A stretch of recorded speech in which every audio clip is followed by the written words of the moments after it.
and I'm ready to.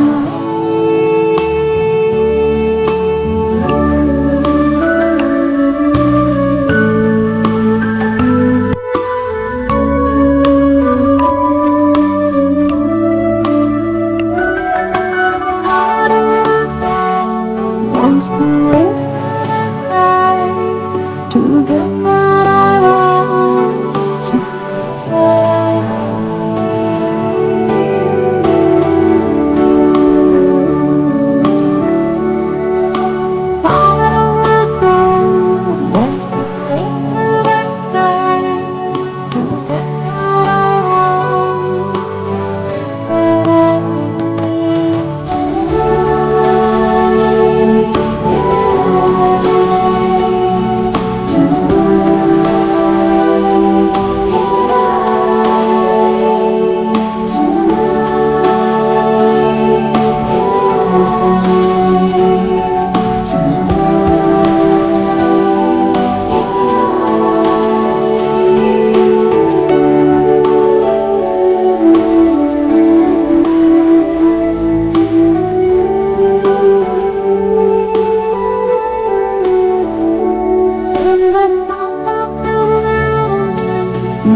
I'm so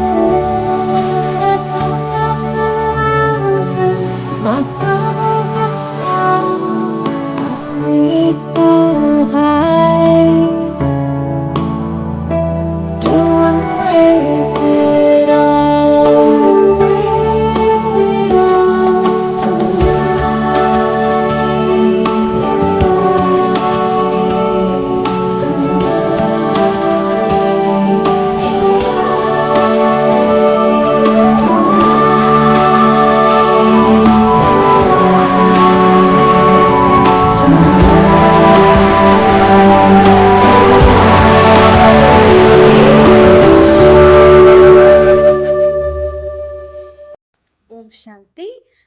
அவ்யக்தவாணியில் Agni Siragugal. இன்றைக்கு 54வது நாள் நம்ம பார்க்க போறோம். அவ்யக்தவாணியின் தேதி 3/12/1984. இன்றைக்கான தலைப்பு மிகவும் சக்தி வாய்ந்த ஆசிரியரின் உயர்ந்த போதனைகளை பின்பற்றுபவர்களாக ஆக வேண்டும். மிகவும் உயர்ந்த போதனை எது? நமக்கு உயர்ந்ததிலும் உயர்ந்த மிகவும் சக்தி வாய்ந்த ஆசிரியர் கிடைச்சிருக்காரு. அதற்கு நம்மளுடைய உணரக்கூடிய தன்மை மிகவும் சக்தி வாய்ந்ததாக இருக்கணும். இப்போ நம்ம ஏதாவது ஒரு கடினமான பொருள் சாப்பிட்றோம் அப்படின்னா அது செரிமானம் ஆகணும். அதற்கு நன்றாக ஜீரணிக்கக்கூடிய சக்தி நம்ம கிட்ட இருக்கணும்னு சொல்லுவாங்க இல்லையா? அது போல உயர்ந்த சக்தி வாய்ந்த ஆசிரியர்கிட்ட இருந்து உயர்ந்த போதனைகள் நமக்கு கிடைக்குது.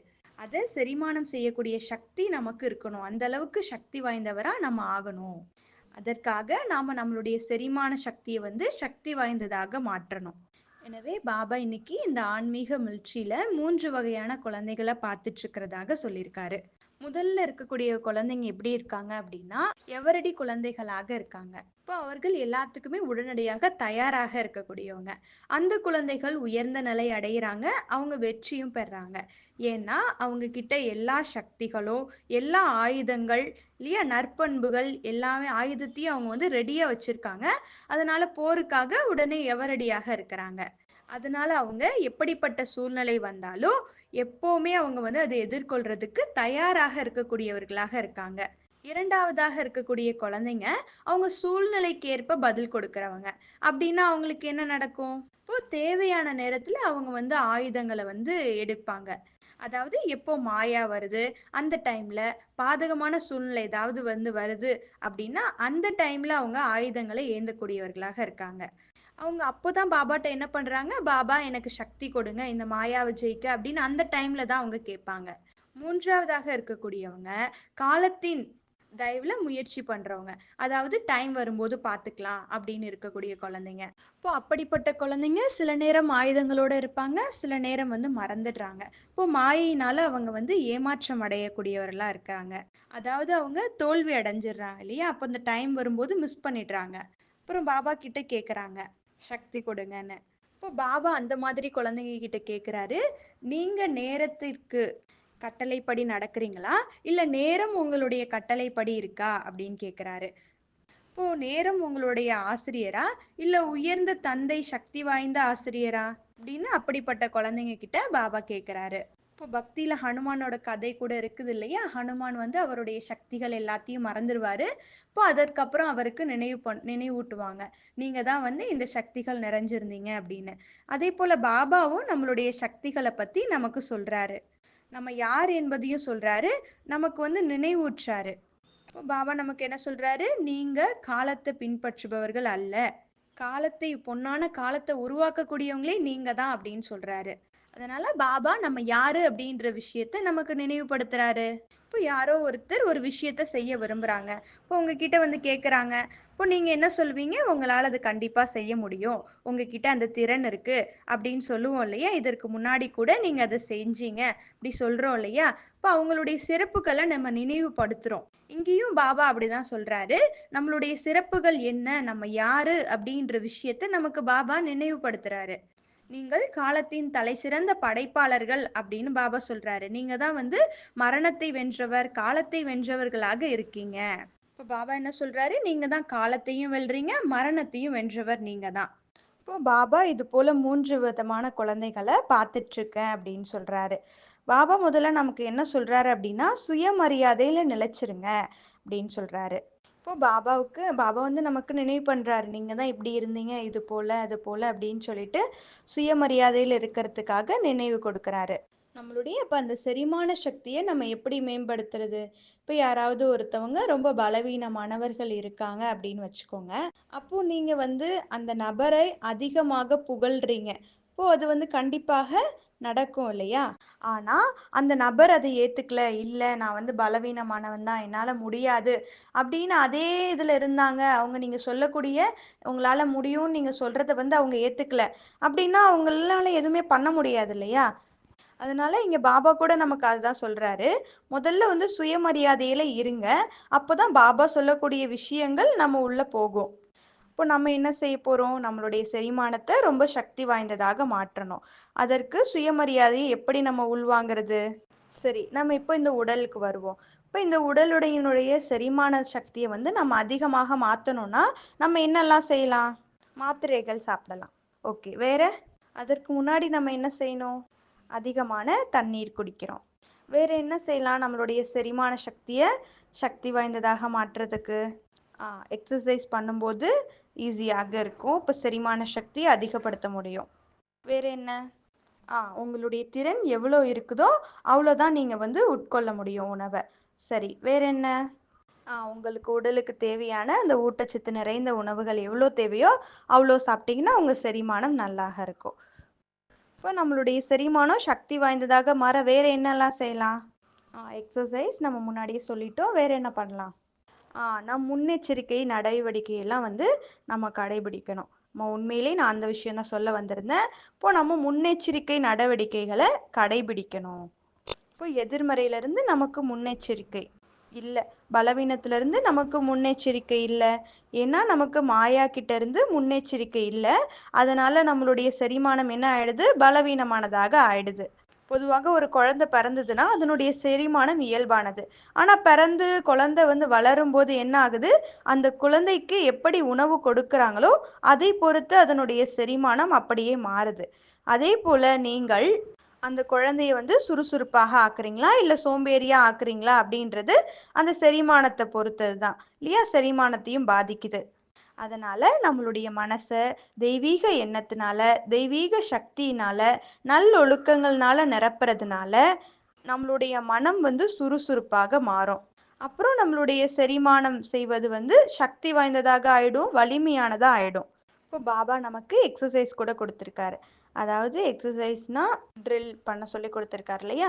இப்போ நம்ம 5 சொரூப பயிற்சி செய்யலாம். ஆக்காரி நிராகாரி பயிற்சி பண்ணலாம். இப்போ இந்த மாதிரி பயிற்சிகள் ட்ரில் பண்ணுறதுனால நீங்கள் வந்து ரொம்ப சக்தி வாய்ந்தவராக மாற முடியும். இந்த தெய்வீக நற்பண்புகள் உங்களால் உணர வைக்க முடியும். 5 சொருப பயிற்சி ரொம்ப சக்தி வாய்ந்தது. இப்போ யாருக்காவது யோகா பண்ண முடியல, பாபா கிட்ட கனெக்ஷன் கொண்டு போக முடியல, பாபா உணர முடியல அப்படின்னா, நீங்க இந்த ஒரு விஷயத்த கண்டிப்பா பண்ணுங்க. 5 சொர்பத்தினுடைய பயிற்சிய அவங்கள பண்ண வைங்க. இப்போ பாபா நமக்கு கொடுத்த இந்த சுயமரியாதைகள திரும்ப திரும்ப நினைவு செய்யணும். இப்போ முரளி படிக்கலாம். இப்போ முழு முரளி நம்மளுக்கு படிக்க டைம் இல்ல. இல்ல ஏதோ ஒரு காரணம் அப்படின்னா, அதுலேருந்து ஒரு பாயிண்ட் எடுத்துக்கோங்க. இப்போ நம்ம வாழ்க்கைக்கு தேவையான முழு முரளியிலிருந்து ஒரு பாயிண்ட் என்ன அப்படின்றத தேர்ந்தெடுங்க. ஏன்னா, உங்க செரிமானத்த சக்தி வாய்ந்ததா மாற்றணும். இல்லையா? இப்ப நம்ம என்ன பண்றோம்? நம்மளுடைய செரிமானம் சக்தி வாய்ந்ததா ஆகணும் அப்படின்னா, பச்சை இலை காய்கறிகள் எடுத்துக்கிறோம். ஏன்னா, அது உங்களுடைய உடலுக்கு ஆரோக்கியமாக இருக்கும்னு உங்களுக்கு தெரிஞ்சிருக்கு இல்லையா? அதனால அத எடுத்துக்கிறீங்க. இப்போ இங்கேயும் நீங்க உங்க மனசுக்கு என்ன கொடுக்குறீங்க அப்படின்றத நீங்க தான் தேர்ந்தெடுக்கணும். இப்போ வெவ்வேறு நபர் வேறு வேறு ஃபுட்ஸ் எடுத்துப்பாங்க. அவங்கவங்க உடம்புக்கு ஏத்தபடி, உடல் ஆரோக்கியத்திற்கு அவங்கவங்களுக்கு என்ன தேவையோ அத எடுத்துப்பாங்க. அதுபோல இங்க நீங்க சரியான உணவ உங்க மனசுக்கு கொடுக்கணும். உங்க மனசுக்கு நீங்க என்ன உணவு கொடுக்குறீங்க? இப்போ உங்க செரிமானத்திற்கு அதற்கேற்ப உங்க உடலையும் உருவாக்க போகுது. அதனால உங்களுக்கு என்ன கொடுக்குறீங்க? உங்களுடைய மனதிற்கு உணவு. சோசியல் மீடியால இருந்து கொடுக்குறீங்க. இப்போ தற்காலிக காலத்திற்கு உங்கள நீங்க ஊக்குவிச்சுக்கிறீங்க. இல்லையா? அப்போ வீடியோ கால் பார்க்குறீங்க. அப்போ நம்ம அதுபோல உலக உந்துதலுக்கு நம்ம அடிமையாகக் கூடாது. ஏன்னா அது குறிப்பிட்ட காலத்துக்கு இருக்கும். அப்புறம் என்ன ஆகும்? அது உங்கள மனசோர்வடைய வச்சுரும். ஏன்னா அதுல சக்தியே கிடையாது. இப்போ உயர்ந்த சக்தி வாய்ந்த டீச்சர் நமக்கு சொல்லிக் கொடுத்துட்டு இருக்காரு. அது உங்கள ஊக்குவிக்கும். உங்களுடைய சக்திய அது அதிகப்படுத்தும். அதனால நாம எந்த கிளாஸ் கேட்குறோமோ, அது நம்மளுடைய மனநிலைய ரொம்ப பெருசு பாதிக்குது. நீங்க யாருடைய வகுப்புகள கேட்குறீங்க அப்படின்றத நீங்க ஃபீல் பண்ண முடியும். ஒரு குறிப்பிட்ட காலத்திற்கு ஒருத்தருடைய கிளாஸ் கேட்கும்போது, நீங்க அவங்கள போலவே மாறத் தொடங்கிடுவீங்க. அதனால எந்த வகையான கிளாஸ்ல நம்ம கேட்குறோம், எப்படிப்பட்ட கிளாஸ் கேட்குறோம் அப்படின்றத நீங்க தான் கரெக்ட்டா பார்த்து சூஸ் பண்ணணும். இப்போ நம்ம மனதிற்காக என்ன பண்றோம்? சமூக ஊடகங்கள்ல போயிட்டு ரீல்ஸ் பார்க்குறோம், யூடியூப் பார்க்குறோம். இப்ப எதுவாக இருந்தாலும், அதுதான் நம்மளுடைய மனதின் ஓட்டத்தை உருவாக்குது. அது உங்கள உயர்வாக செல்ல வைக்குது. அதுதான் நம்மளுடைய செரிமான சக்தியை பொறுத்தது. நம்ம மனசுக்கு நம்ம என்ன கொடுக்குறோம் அப்படின்றது தான் முக்கியமான விஷயம். இப்ப நம்மளுடைய செரிமான சக்திய எப்படி நம்ம சக்தி வாய்ந்ததாக மாத்துறது? இப்போ நம்ம எத எடுத்துக்கிறோம் அப்படின்றத நம்ம தான் தேர்ந்தெடுக்கணும். அப்பதான் ஆரோக்கியமானத நம்ம தேர்ந்தெடுக்க முடியும். எனக்கு கூட காரமான பொருட்கள் சாப்பிடுறதுக்கு ரொம்ப பிடிக்கும். அப்ப அத நான் எடுத்துக்கணும் அப்படின்னு நெறைய ஆர்வம் இருந்தது. ஆனா, அது என் உடலுக்கு ஆரோக்கியமானது கிடையாது அப்படின்னு நான் உணர்ந்தேன். எல்லாவத்தையும் சாப்பிடுறத விட்டுட்டேன் காரமான பொருட்கள். இப்ப எனக்கு ரொம்ப பிடிச்சமான உணவா இருந்தாலும், அத நான் பார்த்தாலும் எனக்கு தெரியும், அது என்னோட ஆரோக்கியத்த பாதிக்கும் அப்படின்னு தெரியும். அது என் ஆரோக்கியத்த மோசமாக்கிடும். தெரியும் இல்லையா? அப்ப இது நமக்கு ஆரோக்கியமாக இருக்காது. இத நம்ம சாப்பிடக்கூடாதுன்னு.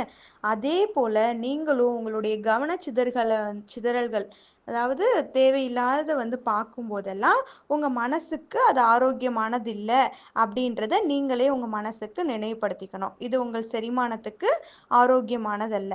இல்லையா? அப்ப எந்த செரிமானத்துக்கு? உங்கள் ஆன்மீக செரிமானத்துக்கு. எனவே மிகவும் சக்தி வாய்ந்த ஆசிரியனுடைய போதனைகள நாம உள்வாங்கிக்கும் வகையில, நம்மளுடைய ஆன்மீக செரிமானத்த நம்ம வலுப்படுத்திக்கணும். பாபா முரளியில கூட சொல்லுவாரு, சிங்க பாத்திர சிங்கத்தினுடைய பால தங்க பாத்திரத்துல தான் வைக்கப்படணும் அப்படின்னு. அத வேற எந்த பாத்திரத்திலயும் வைக்க முடியாது. சுத்தமான தங்க பாத்திரம் இருந்தா மட்டும்தான் சிங்கத்தினுடைய பால வைக்க முடியும். இப்போ நம்மளும் கூட நம்மளுடைய புத்தி என்ற அந்த பாத்திரத்த நல்லா சுத்தமாக ஆக்கிக்கணும், சுத்திகரிக்கணும். இப்போ நீங்க இந்த ஞானத்துக்கு வந்தப்போ உங்களுடைய மனநிலை எப்படி இருந்தது? அப்புறம் இப்போ உங்களுடைய மனநிலை எப்படி இருக்கு? இப்போ நம்ம யோசிக்கணும். நம்ம ஞானத்துக்கு வந்த புதுசுல எப்படி இருந்தோம்? இப்போ நம்மளுடைய மனநிலை எப்படி இருக்கு? அப்படின்னு யோசிங்க. இப்போ ஒரு பாயிண்ட் எடுத்துக்கோங்க. இப்போ முன்னாடி உங்களுக்கு பாபா சொல்லக்கூடிய பாயிண்ட் ஆழமாக பதியாது. ஆனா இப்ப பாருங்க பதியுது இல்லையா? ஏன்னா நம்மளுடைய புத்தி என்ன ஆயிடுச்சு? சுத்தம் ஆயிடுச்சு. சுத்திகரிக்கப்பட்டாச்சு. அதனால தான் இப்போ நமக்கு பதியுது. ஆன்மீக படிப்பின் மூலம் உங்களுக்கு என்ன கிடைக்குது? இப்போ முற்றிலும் விகாரமற்ற உலகம் கிடைக்குது. 16 கலைகள் நிறைந்தது. இப்போ நம்ம இந்த நற்பண்புகள், ஆயுதங்கள் அதாவது பாபாவினுடைய அந்த நல்ல நல்ல போதனைகள நம்ம எடுத்துக்கிட்டோம் அப்படின்னா, நமக்கு இப்படிப்பட்ட பலன்கள் எல்லாமே கிடைக்குது. பாபா முதல்ல என்ன சொன்னாரு? சுயமரியாதையில இருக்கணும் அப்படின்னு சொன்னாரு இல்லையா? அப்போ அவர் சுயமரியாதையில நிலைச்சு வச்சாரு. அப்புறம் பாபா என்ன சொல்றாரு? அவரை புகழ்ந்துட்டு இருந்தாரு. இப்போ என்ன சொல்றாருன்னா, நான் வந்து இன்னசென்ட், அதாவது நான் வந்து போலாநாத், கள்ளம் கபடம் அற்ற இறைவன் அப்படின்னு சொல்றாரு. அவர் போலாநாத் தான், ஆனா அவருக்கு தத்துவம் தெரியும் இல்லையா? அதாவது கர்மாவை பத்தி அவருக்கு தெரியும். நாங்கள் டீச்சர்ஸ் ட்ரைனிங் போயிருந்தோம். அப்போ அங்கே இருக்கக்கூடிய சிஸ்டர் வந்து கேட்டாங்க, உங்களுக்கு ஏதாவது ஒரு சூழ்நிலை வருது அப்படின்னா நீங்கள் வந்து யாரை நினைவு பண்ணுவீங்க அப்படின்னு கேட்டாங்க. உடனே எல்லாரும் சொன்னோம், நாங்கள் வந்து பாபாவை நினைவு செய்வோம் அப்படின்னு. அப்போது ஏதாவது ஒரு சூழ்நிலை சுச்சுவேஷன் வந்தால் தான் வந்து நீங்கள் பாபாவை நினைப்பீங்களா? இப்போ வராதப்ப என்ன நினைவு பண்ணுவீங்க அப்படின்னு கேட்டாங்க. உடனே எல்லாருமே வந்து சைலண்ட் ஆயிட்டோம். அதாவது நாங்கள் எல்லாருமே வந்து அவங்க கேட்டோடனே அமைதியாக மாறிட்டோம். இப்போ நம்ம என்ன பண்ணுறோம்? ஏதாவது சூழ்நிலை வரும்போது, ஓ பாபா அப்படின்னு அன்போடு வந்து நம்ம பாபாவை நினைவு பண்ணுறோம். நீங்கள் எனக்கு அப்படி இப்படி அப்படின்னு சொல்லிட்டு அவரை நினைவு பண்ணுறோம். ஆனால் அதுக்கு முன்னாடி என்ன பண்ணுறோம்? நாம் பல பேரை நினைவு பண்ணுறோம், பல விஷயங்களை நினைவு செஞ்சிட்ருக்கோம்.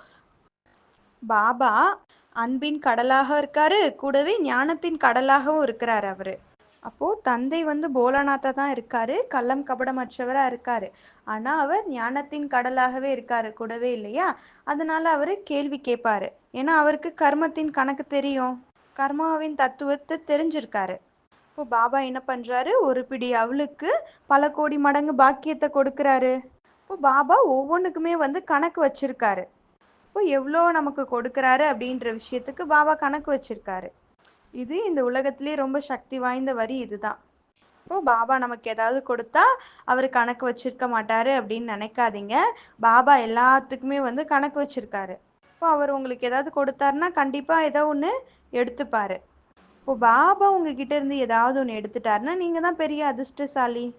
ஏன்னா அவரு ஒன்று எடுத்தா என்ன பண்றாரு? அவ்வளோ மடங்கு பல மடங்கு நமக்கு வந்து கொடுக்குறாரு இல்லையா? இப்போ இந்த நாலேஜ்ல ரெண்டே ரெண்டு விஷயம்தான். என்னன்னா, ஒன்று பாபா கிட்ட இருந்து நீங்க அடையிறது, இன்னொரு விஷயம் நீங்க யஜ்ஞத்துக்கு கொடுக்கறது. இந்த ரெண்டு விஷயம்தான். இப்போ பாபா கிட்ட இருந்து எடுத்துக்கோங்க, யஜ்ஞத்துல இருந்து எடுத்துக்காதீங்க. யஜ்ஞத்துக்கு கொடுங்க, பாபாவுக்கு கொடுக்க தேவையில்லை. யஜ்ஞத்துக்கு கொடுக்கறதுனால நீங்க பாபா கிட்ட இருந்து அடைய முடியும். நல்ல மாணவர்களினுடைய அடையாளம் என்னவா இருக்கும்? அவங்க ஒழுக்கமாக இருப்பாங்க. நேரம் தவறாமை இல்லையா? முரளிலையும் சரி, அமிர்த வேளா இதுலலாம் வந்து டைம் கீப் அப் பண்ணுவாங்க. தினச்சரியால் கரெக்டாக இருப்பாங்க, டிராஃபிக் கண்ட்ரோலில் கரெக்டாக இருப்பாங்க, சேவையில் கரெக்டாக இருப்பாங்க. இப்போ நம்மளை செக் பண்ணலாமா? இப்போ அவங்க எல்லார்கிட்டேயும் அனுசரித்து போவாங்க, எல்லார்கிட்டேயும் ஒத்துழைப்பாங்க, ஒரு கீழ்ப்படித மாணவராக இருப்பாங்க. கீழ்ப்படிதல் அப்படின்னா ஒரு மாணவர் தன்னுடைய ஆசிரியர் மீது உறுதியான நம்பிக்கை வச்சிருப்பாங்க. அவங்க தன்னுடைய ஆசிரியருக்கு கீழ்ப்படிந்தவராக இருப்பாங்க. ஏன்னா எந்த ஆசிரியர் அவங்களுடைய முன்னேற்றத்திற்காக மட்டுமே சொல்கிறாங்க அப்படின்றத தெரிஞ்சிருப்பாங்க. இப்போ நமக்கு இங்கேயும் நம்ம மாணவராக இருக்கோம், இப்போ பாபா நமக்காக சொல்கிறாரு அப்படின்ற அந்த உணர்வு வந்து நமக்கு இருக்கணும். இப்போ பாபா ராஜ்யத்திற்காகவோ இல்லை எதிர்கால உலகத்திற்காக மட்டும் இல்லை, உலக மாற்றத்திற்காக, நம்மளுடைய சுய முன்னேற்றத்திற்காக சொல்கிறாரு. இப்போ இதெல்லாம் வந்து பாபா எனக்காக மட்டும்தான் சொல்கிறாரு, எல்லாருக்கும் இல்லை, எனக்காக சொல்கிறாரு. இப்போ எனக்கானது அப்படின்னு நினைக்கணும். இந்த வார்த்தை எனக்காக பாபா சொல்கிறாரு. இப்போ அதில் வந்து நமக்கு முக்கியத்துவம் கொடுக்கணும். அப்படி கொடுக்கும்போது நம்ம டீச்சருக்கு கீழ்ப்படிவோம். அப்போ நம்ம ஒரு நல்ல மாணவனுடைய அடையாளமாக இருப்போம். ஒரு நல்ல மாணவன் கிட்ட வேற என்னென்ன குணங்கள்லாம் இருக்கும்? அவங்க வந்து வீட்டு பாடங்களை சரியாக செய்வாங்க. பாபா அவங்களுக்கு கொடுக்கக்கூடிய விஷயங்களை சரியாக பின்பற்றுவாங்க. பாபா முரளியில் தாரணைக்காக கொடுக்கக்கூடிய விஷயங்களை சரியாக பின்பற்றுவாங்க, அதை நடைமுறையில் கொண்டு வருவாங்க. பாபாவினுடைய ஸ்ரீமத் படி நடப்பாங்க, ஸ்ரீமத்தை ஃபாலோ பண்ணி நடப்பாங்க. இப்போ காலத்தை ஃபாலோ பண்ண மாட்டாங்க, காலத்தை உருவாக்கக்கூடியவர்களாக இருக்காங்கன்னு பாபா அவங்கள சொல்கிறாரு.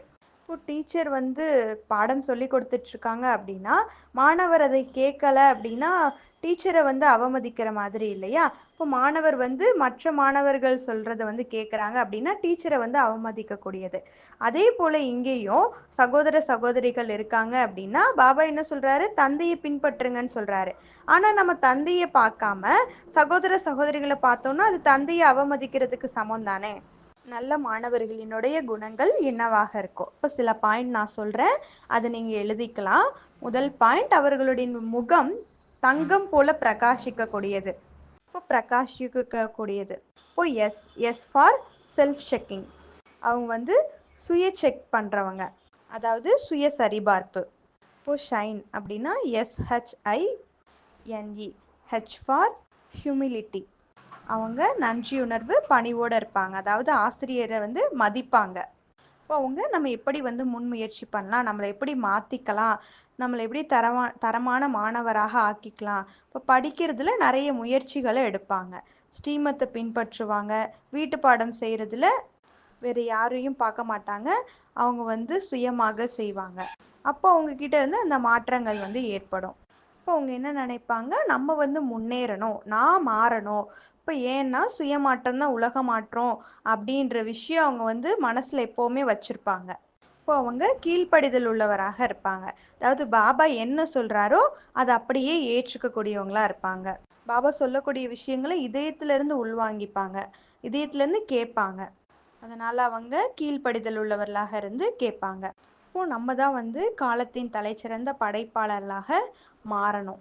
அதனால் நம்மக்கிட்ட பழைய சம்ஸ்காரம் எதுவுமே இருக்கக்கூடாது, அதனால் நம்மளால் முன்னேற முடியாது. அதனால் அதை எல்லாத்தையும் அழிச்சிடணும். இப்போ எல் ஃபார் என்ன, லேக் ஆஃப் இமிடியேட் ரிசல்ட். இப்போ நாம் முரளியை வந்து கேட்கணும்னு நினைக்கும் போது, யோகா பண்ணணும்னு நினைக்கும் போது நம்ம என்ன பண்ணுறோம், இதுக்கு டைம் ஆகும் அப்படின்னு சொல்லிட்டு அதில் வந்து சோர்வடைகிறோம். ஆனால் அதில் வந்து அப்படி ஆகக்கூடாது. டி, டிஸ்ட்ராக்ஷன்ஸ் அண்ட் எமோஷ்னல் ட்ரிகர்ஸ். அதனால் நமக்கு கவனச்சிதைவு இருக்கக்கூடாது, அதை வந்து நம்ம தவிர்க்கணும். இப்போ நமக்கு எதன் மேலேயே கவனச்சிதறல் இருக்கக்கூடாது, பற்றுதல் இருக்கக்கூடாது. ஏன்னா அது வந்து உங்களை முன்னோக்கி நகர விடாது. ஏன்னா இப்போ ஒருத்தர் ஒரு முன்னேற விரும்பினா கூட இப்போ எந்த ஒரு குறிப்பிட்ட விஷயத்துடன் பற்றுதல் இருக்கக்கூடாது அப்படின்றத உறுதிப்படுத்திப்பாங்க இல்லையா. அது ஒரு பொருளாக இருந்தாலும் சரி, விஷயமா இருந்தாலும் சரி, மனுஷனாக இருந்தாலும் சரி, எதுவாக இருந்தாலும் அதன் மேலே நமக்கு பற்றுதல் வரக்கூடாது. ஏ, அக்செப்டன்ஸ் ஆஃப் கரெக்ஷன். இப்போ பாபா நமக்கு ஏதாவது முரளியில் ஏதாவது ஒரு திருத்தத்தை கொடுத்தாரு அப்படின்னா அதை நம்ம வந்து கண்டிப்பாக மாற்றிக்கணும், ஏற்றுக்கணும். இப்போது பாபா சொல்லக்கூடிய விஷயம் எனக்கானது அப்படின்ற நிச்சயம் வரணும். இப்போது உங்களுக்காக பாபா கொடுக்கப்பட்ட விஷயங்களை நீங்கள் வச்சுருங்க. அது உங்கள் ப்ரெசண்ட்டில் இல்லை பாஸ்டில் இல்லை ஃப்யூச்சர்லையாவது உங்களுக்கு வந்து அது வந்து கண்டிப்பாக யூஸ் ஆகும் அப்படின்னு சொல்லுவாங்க. அதனால் பாபா சொல்லக்கூடிய விஷயங்களை உள்வாங்கி வச்சுருங்க. அடுத்து சி, கியூரிசிட்டி வித்தவுட் ரெசிஸ்டன்ஸ். இப்போ நமக்கு ஞானம் வந்து ஒரு புதுமையை தான் கொண்டு வரணும், அதற்கான ஆர்வம் வைங்க, சலிப்பாக ஆயிடாதீங்க. இ, esteem and reference for the teacher. இப்போ நீங்கள் என்ன முரளி பாயிண்ட் கேட்குறீங்களோ அதை வந்து நீங்கள் வந்து பிரதிபலிக்கணும். இப்போ எப்போவுமே நினைவில் வைங்க, நம்ம நல்ல மாணவர்களாக இருக்கணும், தங்கம் போல பிரகாசிக்கணும், நம்மளுடைய முகம் அப்படிப்பட்டதாக இருக்கணும், இப்போ நம்மளுடைய குணங்கள் முகம் வந்து பிரகாசிக்கணும் அப்படின்றத நினைவில் வச்சுக்கோங்க. அப்போது நீங்கள் சக்தி வாய்ந்த ஆசிரியனுடைய அந்த உயர்ந்த போதனைகளை உங்களால் உள்வாங்கிக்க முடியும். Shine gold face. Shine for good qualities of student, gold are the obstacles, face attitudes for the teacher. இதன் மூலமாக மிகவும் சக்தி வாய்ந்த உயர்ந்த ஆசிரியனுடைய உயர்ந்த போதனைகளை உங்களால் உள்வாங்க முடியும். தினமும் நாம் செல்ஃப் செக்கிங் பண்ண, அதாவது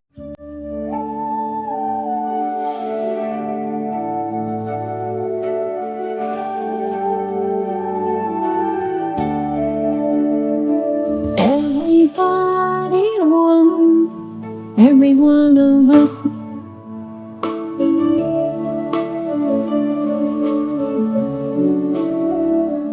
I go into my bag and ready to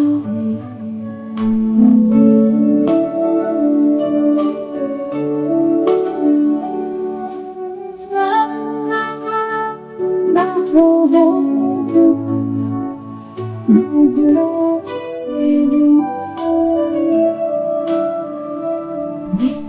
Everybody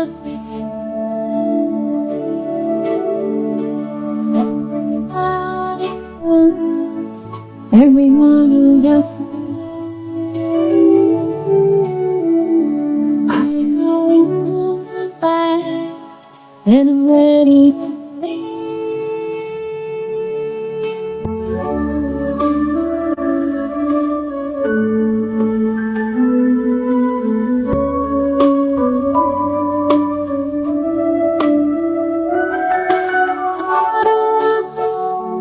Wants to wake through the sky.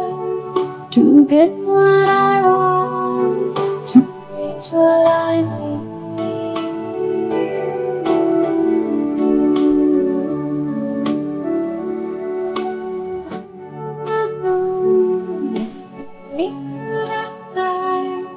To get what I want, to bring what I need.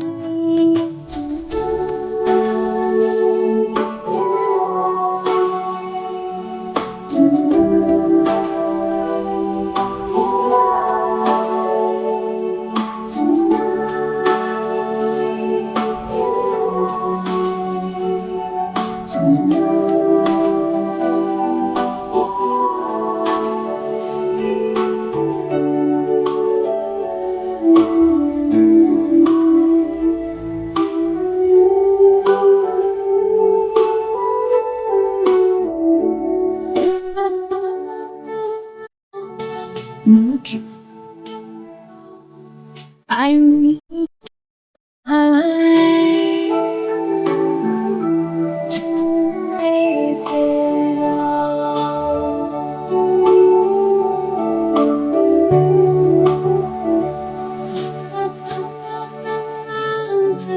My trouble gone, I reach so high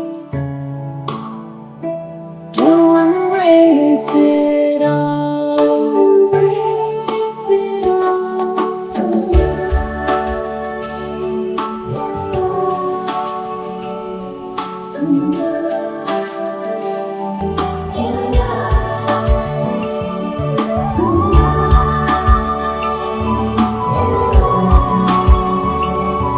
Tonight.